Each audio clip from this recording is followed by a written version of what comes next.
Joining us now, Georgia Republican Congressman Lynn Westmoreland and Ohio Democratic Congressman Tim Ryan. You know, Tim, it's interesting you brought up the issue of ANWR because Bill Clinton vetoed that bill in '95.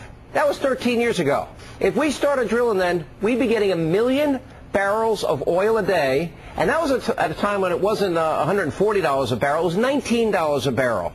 Here's the point. I'm going to long set up, and then I'm going to hand it to you. 15% of the cost of gasoline goes to the government in terms of what we pay at the pump. They do nothing. We demonize gas companies. You've shifted the blame to them. They explore, they refine, they deliver a product. Why shouldn't we reduce our dependence? Explain that.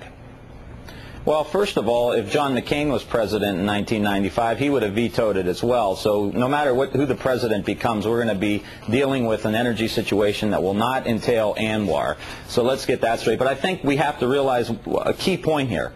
The United States of America only has 2% of the known oil reserves in the entire world. 2%. But yet we consume 25%. I'm sorry? You are being misleading, because if you add the oil shale in Utah, Colorado, and Wyoming, if you add the oil that we've just discovered in North Dakota... You're giving the American people a false choice, no. Sean. We have 2% of the known oil reserves. Even if we do get in the oil shale, the United States cannot drill its way in energy independence. I don't know why that's so hard for people to believe. 2% of the known oil. Let me go to Lynn and bring him in here. Lynn, if we would drill in ANWR, if we drill off the coast of Florida and the Gulf and in California, if we hit the oil shale in Colorado and Utah and Wyoming, if we build refineries and nuclear facilities, we could work our way towards energy independence, couldn't we?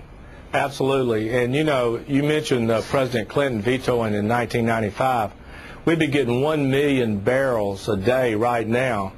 And, you know, that would help a long ways. In fact, Senator Schumer said last week that if we could get OPEC to increase their production 1 million barrels a day, then it would lower gas prices 50 cents a so it kind of contradicts what the Democratic talking points are all about. Welcome you both. Congressman Westmoreland, when George W. Bush was running for president, he criticized Bill Clinton for not, and he used the word jawboning at OPEC.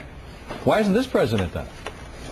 Well, what do you mean, Alan? I mean, you can't expect us to send our president over to OPEC countries begging for them to increase production when we won't do it here at home. You just said OPEC should increase production. How do we get him to do it? Well, it doesn't matter. What I've got is a petition on the House floor that says it's for all 435 people in the House to let their constituents know if they want to be dependent on our own natural resources or do they want to be dependent on Tim foreign Ryan oil. says it's only 2%. And, for example, John McCain said he would not drill in the Grand Canyon, wouldn't drill in the Everglades, he wouldn't have drilled in ANWR back in '95. How would McCain be? Hey, Alan.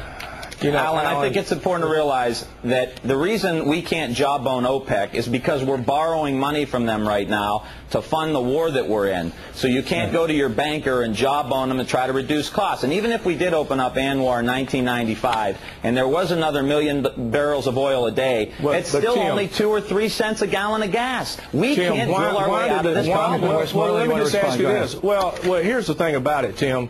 The Democratic leadership asked the president to go over there and jawbone with OPEC. We don't need to be jawboning with anybody. We need to be looking at our own domestic resources, and we've got 1 trillion barrels of shale in Colorado. We've only explored 3%. We got to run 3% of the 1.76 billion acres. He's against drilling. We got to. Well, Alan, there are 68 million acres and 8,000 leases that the oil companies hold right now. But 80% of the oil in the outer country. There's oil there. The Mineral Management Service, the Department of Interior. Americana coming up for sale and could be owned by